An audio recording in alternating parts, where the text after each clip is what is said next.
Hello बच्चों, 10th class का जो हमारा चैप्टर चल रहा था भाई, human I and colourful world, उसका आज का हमारा जो टॉपिक रहेगा वो डिफेक्ट ऑफ विजन। ह्यूमन आई होती क्या है, उसका स्ट्रक्चर क्या है, उसके पार्ट क्या है, उनके फंक्शन क्या है, वो हमने पिछली वीडियो के अंदर कर लिए थे। और आज हम करेंगे डिफेक्ट ऑफ विजन, यानी कि देखने का जो हमारी आँखें उनके अंदर किस किस प्रकार के डिफेक्ट हो सकते हैं। तो डिफेक्ट ऑफ विजन पढ़ें उससे पहले मैं 2 या 3 छोटी छोटी टर्म्स यूज़ होंगी यहाँ पे, मैं उनको बता देता हूँ। और वो लिखवाने नहीं है, लिखवाऊंगा नहीं, एक बार बेसिक बस वैसे दिमाग में रख लेना कि सबसे पहली जो टर्म यूज़ होगी वो होगी यहाँ पे भाई एक नियर पॉइंट। नियर पॉइंट क्या होता है, फिर हम पता करेंगे फार पॉइंट क्या होता है, और उसके बाद आएगा power of accommodation. Power of accommodation. सबसे पहले बात करेंगे नियर पॉइंट की।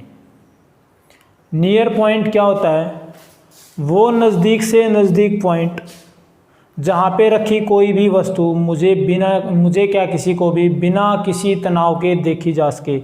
यानी वो नज़दीक से नज़दीक पॉइंट जहाँ पे रखी कोई भी वस्तु बिना किसी तनाव के स्पष्ट क्लियर हम देख सकें जिसको, वो पॉइंट कहलाएगा आपका नियर पॉइंट।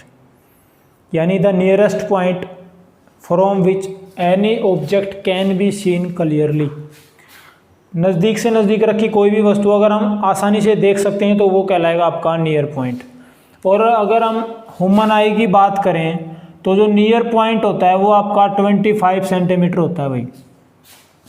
यानी 25 सेंटीमीटर से नज़दीक अगर हम कोई चीज़ लेके आएंगे, अपनी आँख के नज़दीक लेके आएंगे, तो उसको देखना थोड़ा सा मुश्किल होगा। देख तो लेते हैं, ऐसी बात नहीं है कि 25 सेंटीमीटर के से कम दूरी पे हम देखेंगे नहीं, लेकिन वो तनाव होगा भाई, आँखों के अंदर तनाव महसूस होगा। तो हमें नियर पॉइंट का मतलब क्या है कि वो नज़दीक से नज़दीक रखी वस्तु, या वो नज़दीक से नज़दीक पॉइंट जहाँ पे कोई भी रखी हुई वस्तु हमें बिना किसी तनाव के दिखाई दे, वो कहलाएगा आपका नियर पॉइंट।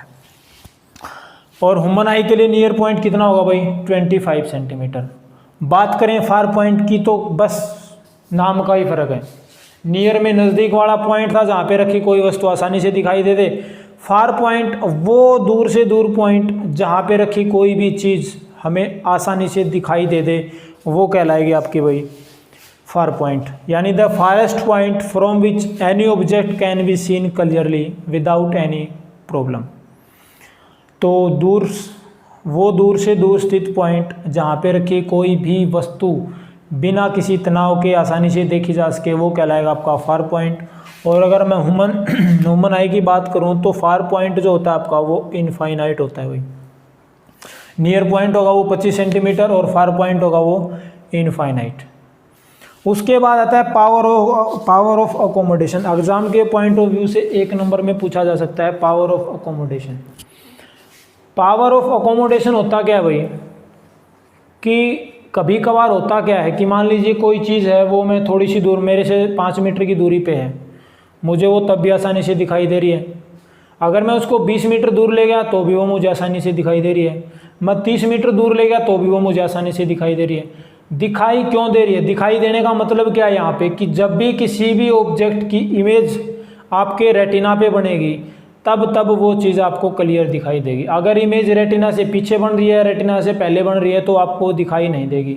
तो मैं यहाँ पे एक बिल्कुल स्वस्थ आदमी की जो आँख होया अगर उसकी बात करने लग रहा हूँ कि पावर ऑफ अकोमोडेशन होती क्या है, कि मान लीजिए मुझे कोई डिफेक्ट नहीं है, मेरी आँखों में कोई भी डिफेक्ट नहीं है, और अगर मैं कोई भी ऑब्जेक्ट 5 मीटर की दूरी पर रखा है तो उसकी इमेज भी रेटिना पे बन गई।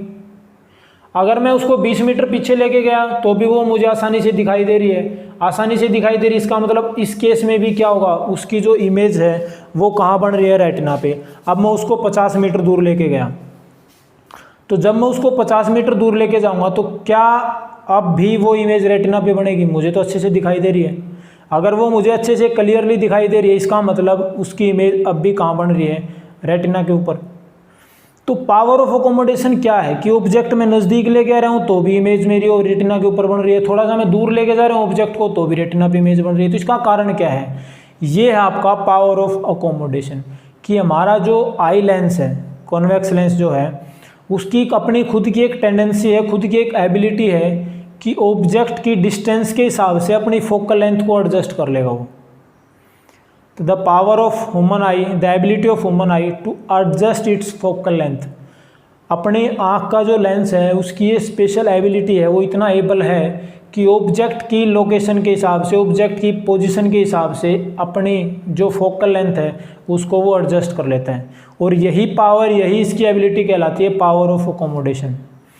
कई बार आपको घुमाने के लिए क्वेश्चन भी पूछ लेगा कोई कि मान लीजिए कोई ऑब्जेक्ट है वो 15 मीटर की दूरी पे है और उसकी इमेज आपके रेटिना पे बन रही है, उस ऑब्जेक्ट की इमेज रेटिना पे बन रही है।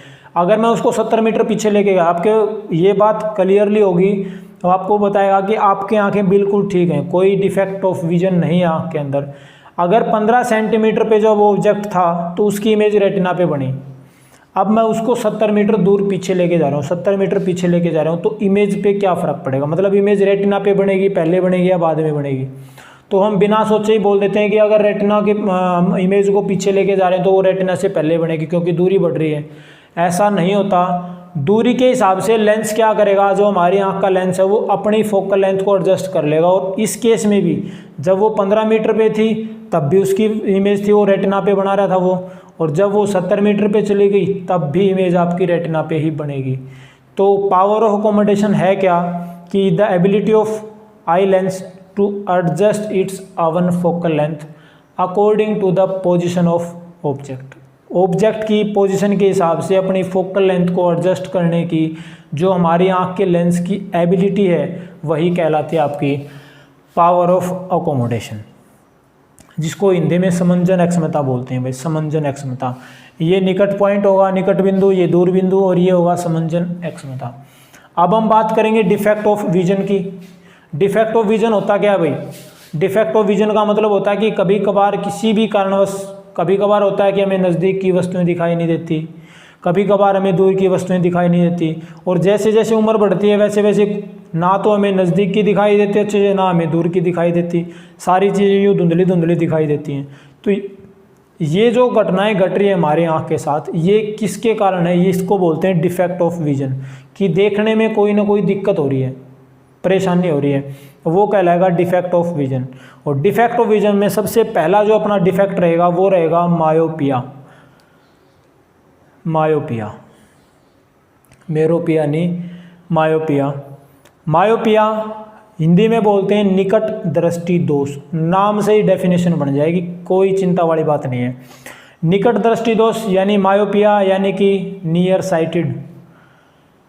जब भी कोई ऐसी घटना घटे या कोई व्यक्ति है वो अपने नज़दीक की चीज़ें तो देख सकता है बट अपने से ज़्यादा दूर की चीज़ें वो नहीं देख सकता। नज़दीक की चीज़ें देख सकता है clearly without any problem, but दूर की जो वस्तुएं हैं, दूर की जो चीज़ें हैं वो उसको अच्छे से दिखाई नहीं देती। तो इस केस में उसकी आँख के अंदर जो डिफेक्ट ऑफ विजन क्रिएट हो रहा है कि वो नज़दीक की चीज़ें तो आसानी से देख सकता है बट दूर की नहीं। ये किसके कारण है? ये होता है भाई मायोपिया। तो myopia is a defect of vision in which a person can see the near object clearly but cannot see the far object properly। नज़दीक की चीज़ें बिल्कुल साफ दिखाई दे जाएंगी लेकिन दूर की चीज़ें आसानी से दिखाई नहीं देंगी, धुंधली दिखाई देंगी। तो वो जो डिफेक्ट ऑफ विजन उसका हो रहा है आँख के अंदर वो कहलाएगा आपका मायोपिया यानी कि निकट दृष्टि दोष। ध्यान रखना, निकट दृष्टि दोष की बात हो रही है तो जो इसका नाम है ना वही चीज़ें दिखाई देंगी, दूर वाली दिखाई नहीं देंगी। निकट दृष्टि दोष, निकट वाली देख रहा है, दूर वाली देखने में दोष हो गया। तो निकट दृष्टि दोष जिसमें नज़दीक की चीज़ें देख सकते हैं आसानी से, दूर की नहीं दिखाई देंगी, वो कहलाएगा आपका मायोपिया। अब बात आती है कि मायोपिया का कारण क्या है। भाई क्या कारण है कि हमें नज़दीक की चीज़ें तो दिखाई दे रही हैं, दूर की चीज़ें दिखाई नहीं दे रही। तो देखो मैंने अभी अभी बताया था फार पॉइंट, कि फार पॉइंट क्या होता है? वो दूर से दूर रखा हुआ पॉइंट जहाँ पे रखी कोई वस्तु आसानी से दिखाई दे जाए। मायोपिया के केस में क्या होता है? जो फार पॉइंट, वैसे तो अगर एक हेल्थी पर्सन है तो उसका यानी कि अगर आँख किसी की बिल्कुल स्वस्थ है, कोई विजन डिफेक्ट नहीं है उसके अंदर, तो उसका जो फार पॉइंट है वो इनफाइनाइट होता है। लेकिन जब उसके अंदर मायोपिया डिफेक्ट होता है तो उस केस में उसका जो फार पॉइंट है वो नज़दीक आ जाता है भाई, यानी फार पॉइंट इनफाइनाइट से चल के नज़दीक आ जाता है। जो फार पॉइंट होगा वो इनफाइनाइट से चल के नियर आ जाएगा। यानी जैसे ही वो नियर आ गया, इस पॉइंट से आगे मान लीजिए वो 40 मीटर आ गया, इनफाइनाइट से चल के वो 40 मीटर आ गया, तो 40 मीटर तक रखी चीज़ें तो वो आसानी से देख लेगा, लेकिन अगर 45-50 मीटर दूर रख दी ना तो वो आसानी से नहीं दिखेंगे। तो कारण क्या हुआ कि जो मायोपिया होता है, मायोपिया के केस में जो फार पॉइंट है वो आपका नज़दीक आ जाता है, इसलिए आदमी दूर की चीज़ नहीं देख सकता, नज़दीक की देख सकता है। तो कारण क्या होगा इसका निकट आने का? देखो, सबसे पहला increase in the size of eye ball. मैं एक रफली डायग्राम बना रहा हूँ भाई। ये मान लीजिए आपकी उम्र आई है, ठीक है, और जब तक आँख आपकी सही थी, कोई डिफेक्ट नहीं था, यहाँ मान लीजिए लेंस लग रहा है, इमेज थी ना वो आपकी बिल्कुल रेटिना के ऊपर बन रही थी, इमेज बिल्कुल रेटिना के ऊपर बन रही थी। अब जैसे ही मायोपिया हुआ, जो इसका इनफाइनाइट था फार पॉइंट वो नियर आ गया, नज़दीक आ गया। अब पहला कारण क्या होगा कि मायोपिया का कारण क्या होगा? पहला कारण होगा मायोपिया का, अगर ये आई वाला, तो देखो लेंस ने अपने हिसाब से इमेज को रेटिना पे बना दिया, लेकिन इन केस अगर आई बाल का साइज बढ़ गया, अब तो ये इतना साइज है, अगर इन केस इसका साइज बढ़ गया, इन केस अगर आई बाल का साइज बढ़ गया, तो लेंस ने तो ऑब्जेक्ट की डिस्टेंस के हिसाब से रेटिना पे बना दी इमेज, सही जगह फोकस कर दिया, बट यहाँ पे क्या हो गया, आई बाल का साइज बढ़ गया। आई बाल का साइज बढ़ने से क्या हो गया भाई, अब यहाँ रेटिना तो यहाँ रह गया और इमेज यहाँ बन गई, तो क्या वो चीज़ क्लियर दिखाई देगी? नहीं दिखाई देगी। पहला कारण है इंक्रीज द साइज ऑफ आई बाल। जो मानव नेत्र का जो गोलक, नेत्र गोलक बोलते हैं जिसको, नेत्र गोलक यानी आई बाल का अगर साइज बड़ा हो गया, तो साइज बड़ा होने के कारण लेंस ने तो अपने हिसाब से सही जगह फोकस कर रखा है, लाइट को सही जगह इमेज बना रखी है, बट साइज बड़ा हो गया तो रेटिना पीछे चला गया, रेटिना पीछे चला गया तो इमेज तो पहले बन गई। तो एक कारण तो ये रहेगा कि इंक्रीज द साइज ऑफ आई बाल, आई बाल का साइज बढ़ गया, और साइज बढ़ने के कारण क्या हो गया भाई, इमेज है वो पहले बन गई। दूसरे केस में क्या होगा, decrease the focal length of eye lens. अगर ये जो आई लेंस है ये किसी भी कारणवश इसमें लचीलापन आ जाए और ये अपनी फोकल लेंथ को डिक्रीज कर दे, अगर इसकी फोकल लेंथ डिक्रीज होगी, मान लीजिए पहले उसकी फोकल लेंथ 15 सेंटीमीटर थी, अब उसकी फोकल लेंथ 10 सेंटीमीटर आ गई, तो जिस हिसाब से उसकी फोकल लेंथ डिक्रीज हुई उसी हिसाब से इमेज भी तो पहले बनेगी। पहले वो यहाँ इमेज बना रहा था रेटिना पे, अब इसकी फोकल लेंथ कम होगी। फोकल लेंथ कम होगी जब ये मोटा हो जाएगा, जब ये मोटा हो गया फोकल लेंथ कम होगी तो ये क्या करेगा, यहाँ पे इमेज बना देगा। तो दोनों ही केसेस के अंदर चाहे आई बाल का साइज बढ़ो, आई बाल का साइज बढ़ गया तो इमेज पहले बनेगी, या लेंस की फोकल लेंथ डिक्रीज होगी तो इमेज पहले बन जाएगी, क्योंकि लेंस मोटा हो गया तो उसकी फोकल लेंथ डिक्रीज हो जाएगी। बुक में हो सकता है ये भी दिया जाए, increase the curvature of lens, कि लेंस का जो कर्वेचर है वो इंक्रीज हो जाएगा, तो कहने का मतलब लेंस की मोटाई बढ़ गई, लेंस की मोटाई बढ़ेगी तो उसकी फोकल लेंथ डिक्रीज हो जाएगी, फोकल लेंथ डिक्रीज होगी तो इमेज पहले बनेगी। तो ये दो कारण हैं आपके भाई, ये दो कारण रहेंगे मायोपिया के। उसके बाद इसका करेक्शन क्या है? करेक्शन है अगर हम कॉनकेव लेंस लगा लेते हैं, एक स्टेबल जिसको बोलते हैं फोकल लेंथ का, अगर हमने एक कॉनकेव लेंस यूज़ कर लिया तो वो आपको एक सही जो आपको डिफेक्ट ऑफ विजन हो रहा है उसका करेक्शन कर देगा, वो सही कर देगा उसको। 3 डायग्राम है, ध्यान से देखना।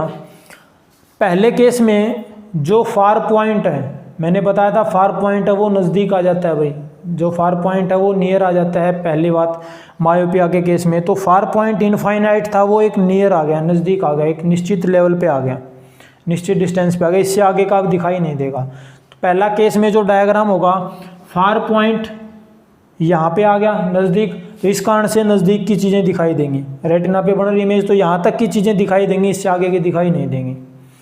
दूसरे केस में क्या होगा, जब साइज बढ़ जाएगा आई बाल का साइज बढ़ गया या फोकल लेंथ डिक्रीज होगी, उस केस में क्या होगा कि जो इमेज है वो रेटिना से पहले बनेगी, पहले बनेगी। अब तीसरे केस में क्या होगा हमने कॉनकेव लेंस लगा दिया और ये कॉनकेव लेंस क्या करेगा, कॉनकेव लेंस का काम होता है लाइट को डाइवर्ज करना। तो ये क्या करेगा, जो लाइट यहाँ से आ रही थी ना, जो लाइट यहाँ से ये लाइट आ रही थी, इस लाइट को डाइवर्ज कर देगा, लाइट को डाइवर्ज कर देगा। डाइवर्ज करके लाइट कहाँ पड़ेगी, सीधी लाइट पड़ेगी आपकी कॉन्वेक्स लेंस के कोनों के ऊपर। पहले तो ऐसे पड़ रही थी, मान लीजिए मैं बात करूँ,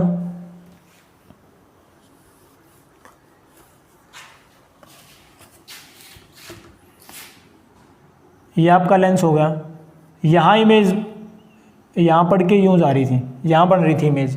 जब हमने कॉनकेव लेंस लगा दिया, जब हम यहाँ पे कॉनकेव लेंस इंसर्ट करवाएंगे तो कॉनकेव लेंस क्या करेगा, थोड़ी सी दूर फेंकेगा भाई लाइट को, और जैसे लाइट को दूर फेंकेगा अब की बार लाइट क्या होगी भाई, दूर जाके मिलेंगी।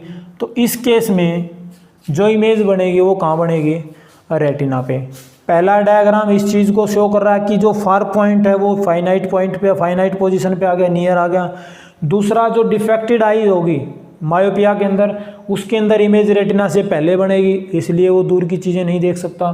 तीसरे केस में अगर हमने कॉनकेव लेंस लगा दिया तो कॉनकेव लेंस क्या करेगा, डाइवर्ज करेगा लाइट को, डाइवर्ज करके लाइट कहाँ पड़ेगी, जो ये लेंस होगा इसके किनारों के ऊपर गिरेगी, और किनारों से फिर क्या होगा भाई, थोड़ी सी ज़्यादा, जो इसकी ये यूँ कह सकता हूँ मैं, इसकी फोकल लेंथ को बढ़ा देगी, वो इसकी फोकल लेंथ को बढ़ा देगी, तो इमेज आपकी कहाँ बनेगी, जाके रेटिना पे। तो ये था आपका डिफेक्ट ऑफ विजन में सबसे पहला डिफेक्ट मायोपिया। इसके बाद करेंगे हम हाइपर मेट्रोपिया, जो कि दूसरा डिफेक्ट ऑफ विजन है।